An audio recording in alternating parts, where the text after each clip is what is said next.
Hey folks, Steve here. How you doing? Well, getting that time of year again. Let me show you the floor of my trailer.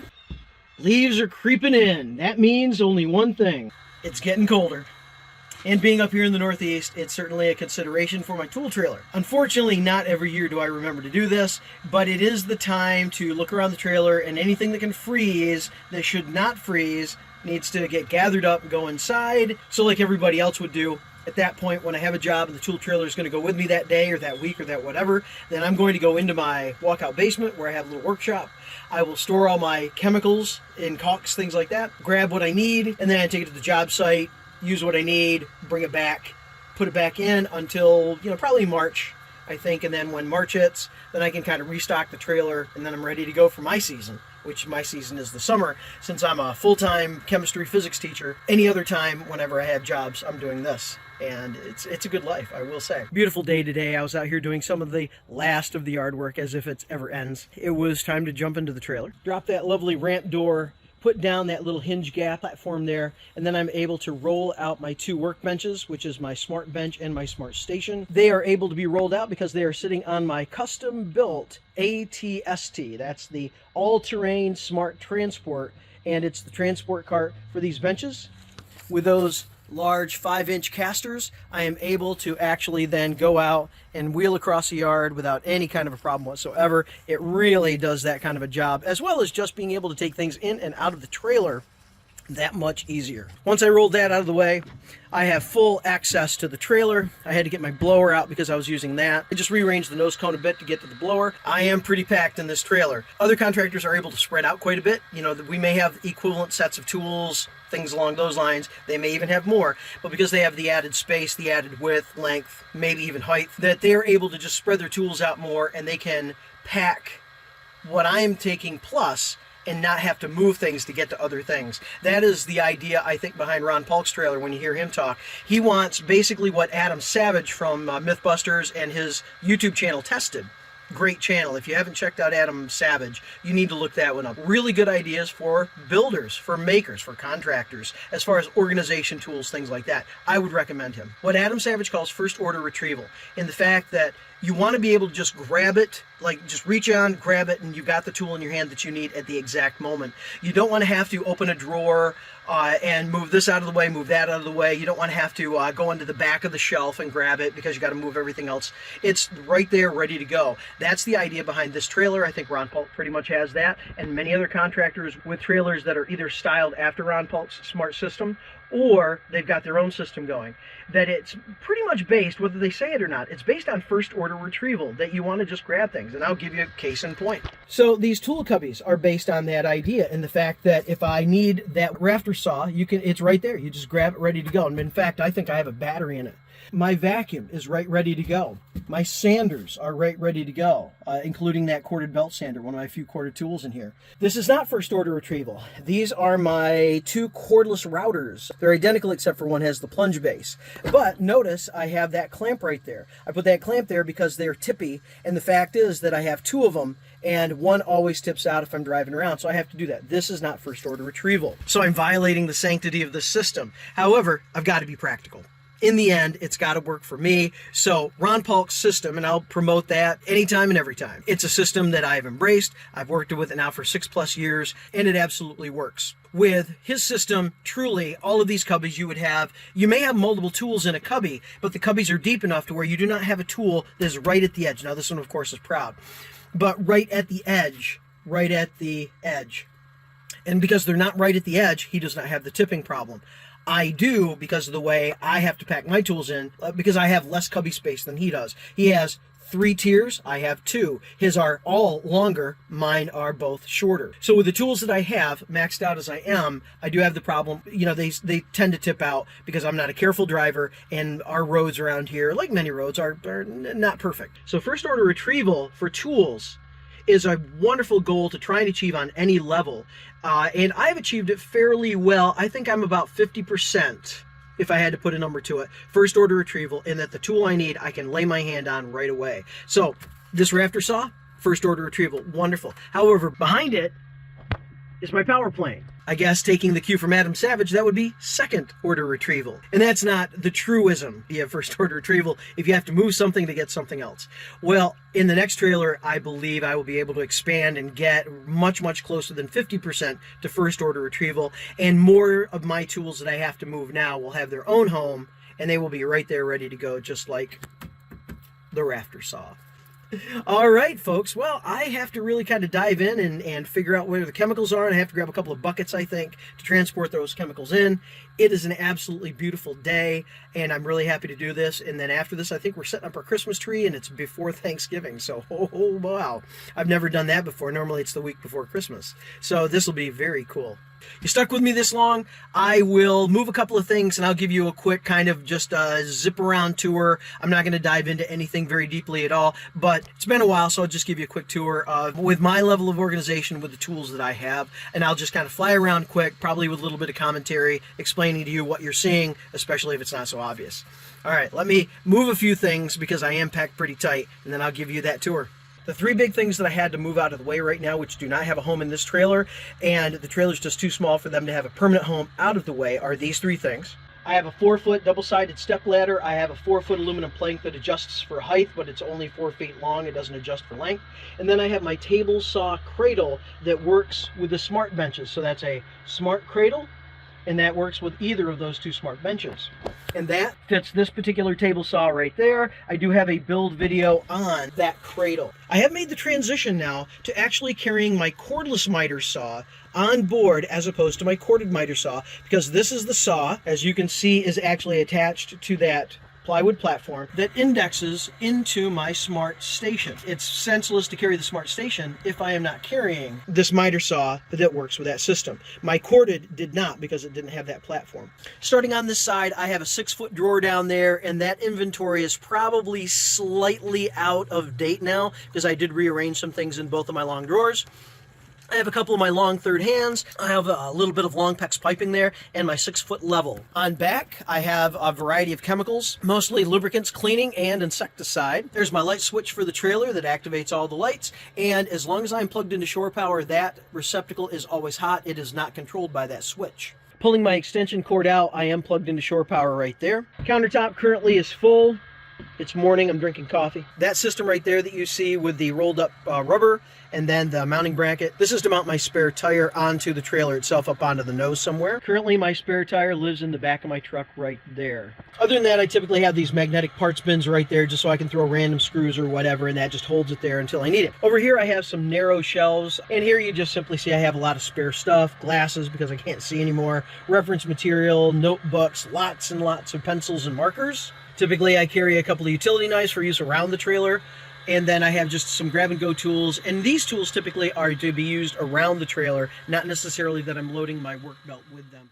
Right here I have my charging station, 5 chargers, 3 of them fast chargers. I have around the corner here a double charger. I do have one of these black single chargers also plugged in the back of this cabinet as well, so I right now can probably charge 8 batteries at a time. Other than that, you see just kind of a jumble of all of my spare extra batteries that aren't sitting on tools right now. Up here would be my electrical cable stapler. I have an extra fast charger now, or 2 maybe at this point, and then just some random stuff up. These cubbies are 14 inches high, 14 inches deep, and I typically have to double tool, if not triple tool, most of these cubbies, in that I just have that many tools now, which is a blessing. So here you have a couple of flashlights. Here you have a drill driver, a drill driver, a drill driver, and then I think that is a drill and a drill, and way in the back, upside down, is my right angle drill. Here's my drywall screw gun and the drywall trimmer. Track saw, love that saw, of course, and then a 7 1/4. Love this tool as well, the multi-tool, the oscillating tool. I've already showed you the 2 cordless routers I have. I have 5 or 6 routers total now. A couple of jigsaws, one of them permanently installed with the Collins coping foot for doing trim, and then I have one with the flat shoe. 60-volt grinder, 23 gauge headless pin, and you can see the 18 gauge, the 16 gauge. That is a stapler. It's 18 gauge, but that is an air tool, and I do carry air on board all the time. That's right now the only air tool that I have besides, I think I have a palm nailer and a roofing gun. A few clamps up there. They're just stored there. They're not actually holding any tools in. Cordless framer. This thing just does not have a home. It's my impact wrench for changing tires, and back in there you're going to see a pneumatic roofing gun, and there is also a pneumatic palm nailer there. That's a corded 4x24 belt sander. 2 cordless sanders, a palm sander, and an orbital sander. Cordless vac. 6.5-inch blade left saw. Love that saw. That's the one I'm grabbing most often unless I need the track saw. Behind that, I have one of those really small 3-inch blade saws, and I do have a corded Ryobi saw set up for masonry. I have 2 reciprocating saws. And you already saw the rafter saw and the power plane behind it. Here I have my 1-inch SDS rotary hammer. Back there is a 60-volt mixing drill. And then here I have my joist drill, that really long, kind of, I would call it a whole hog. Taking advantage of all the storage, I have a duct cleaning system up there. I have my electrical fish stick up in there in that cubby somewhere. Some drops, some rags, all kinds of belts for my belt sander. Bilge pump. That bilge pump, I got the idea from Homes on Homes, the contractor out of Canada, and he used at least one time a bilge pump when he swapped out toilets to get all the water out, and that's what I use that bilge pump for. 150-foot Flexzilla air hose. It's permanently mounted there on that reel, and it goes out of a hole in the bottom of the trailer along with my electrical, so I can close and lock up the trailer. I can pigtail to this Makita air compressor down here. That air compressor stays on board all the time, and I have a couple of tool kits behind the air compressor. My electrical comes in through a pigtail right there, so that's where the electrical starts once I plug into shore power. There's a 100-foot 10-3 extension cord that I use to bring in shore power. Cordless fan, which has come in really handy, a couple of extra cordless kits, and that black bag is a kind of a military grade first aid kit. Some chemicals, you see some clamps up in the rafter, plumbing grab and go. Back behind here you see a variety of just those really inexpensive sawhorses. You see my 2 tower lights, or here's my carpenter's belt. And then back there you see my electrician's belt. Here I have a variety of extension cords and an extra air hose. There's where the blower is, 2-foot step behind. At the end of this particular section of the tool trailer, I had some extra kind of flat space, so I went ahead and installed another shallow shelf area, which again I think Ron Paulk would call the Vutainer shelves. And in this you see a lot of basically just kind of mid-volume hardware, if you will. All the way down through here, this is just all bits of hardware that I have in these 8-ounce plastic jars that cost 50 to 75 cents on Amazon. Here's what I call the small tool garage. You see the cordless radio, Forstner bit. I have a couple of laser levels and a couple of tools behind, plus a lot of drops and towels. On this pull-out shelf below is basically everything and all things drywall, picture hanging kit, my cabinetry stuff, and my trim and cabinetry installation tools. These drawers down here, I have everything labeled. There's a hardware store with very small 4-ounce jars of a lot of miscellaneous hardware, and you can see all the way down everything is simply labeled. Here would be all of my PEX plumbing supplies, and then here is kind of what I would consider my bulk hardware. These are going to be 1-pound, 5-pound amounts in all of these Milwaukee organizers, and it goes all the way down. They're very easily retrievable. I can get what I need out of them, or I can simply take the entire organizer into a job site with me. So that's very, very convenient. I showed this before. This is my this is my first and only so far cordless miter saw, and it's the 12-inch system with a 12 amp hour battery. Of course, it would only be a 4 amp hour running at 60 volt, but I'm really happy to have that saw. Other than that, you can just kind of see behind here, I've taken advantage of the flat surfaces, and I've been able to store saw blades. There's my other guide rail square. Bank of tape measures. I think that's standard for everybody. Tire inflator that doesn't have a home, so that's where it lives. Ratchet clamps down here for my workbench system. And you see a variety of other tools, squares, bevel tee, speed squares. Down here, box wrenches. This down here is a 4-foot drawer, and that is that inventory there is going to be a little bit out of date because I did rearrange. I have my level garage, so there are 4 levels. I have a couple of 4s and a couple of 2s. Heavy-duty sawhorses live in there. Over on the other side, this is what Ron would call drawer bank 2, and I have 2 cabinets worth there, which is, you know, these 4 drawers, if you will. Now, the 2 top drawers are about 3 inches or so, 3¼ inches tall, and then these bottom drawers are about 7 inches tall. So basically, the idea is that 2 of these make up one of those. So this offers the ability to rearrange quite a bit as far as if I want to rearrange drawers, have more larger drawers, smaller drawers, or just kind of mix them up a bit. Anyway, all of these drawers are labeled. That's kind of the prime real estate there. The first drawer, I've got a lot of different things that I don't want to lose there. Otherwise, it just goes down electrical drill bits. That's the heaviest drawer I have. You can see these drawers in my second drawer bank 2 system, are, again, all labeled. These labels are pretty up to date. And then lastly over here, this is what Ron would call in his plans drawer bank 1, in the fact that drawer bank 1 is simply kind of a single cabinet, if you will, for either one large drawer or these two smaller drawers. All of these drawers you can see are the same. They're simply multiples of each other. So that one there is simply the equivalent of two of these right here. This cabinet is simply designed to accommodate a cubby, and the cubby is to accommodate then the air compressor.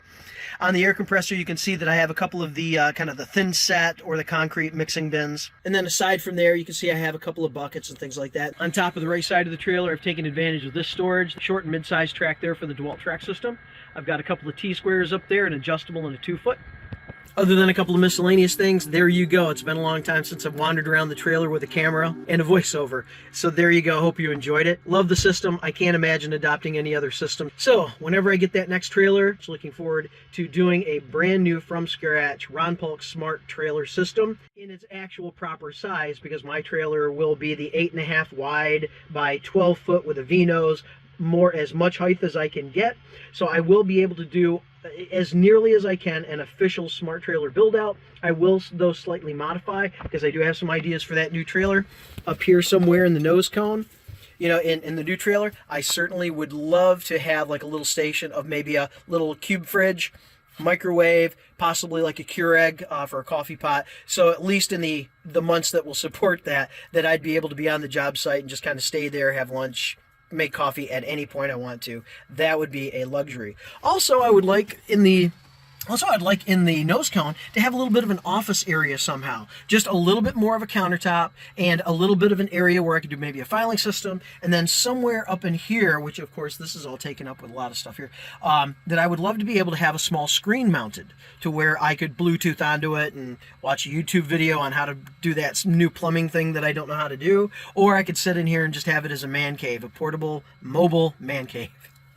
Either way, I do have some ideas, so there will be some modification, but I am looking forward to doing a pretty much straightforward 90% plus SMART system. This is as smart as I could get with a smaller trailer modified for my size, and his plans are completely scalable. This side over here is inspired by Ron Paulk and his SMART system. I simply had to modify and make this one my own because of the size of the trailer and the tools that I had and what I could do. So, inspired, almost identical to the plans, modified for scale. All right, well, I got to put this all together and go put a Christmas tree up. Y'all take care. Have a good one, because you deserve it. If you would, like and subscribe, ring the bell, get notified when I drop a new video. Leave a comment. Let's get some dialogue going. Y'all take care.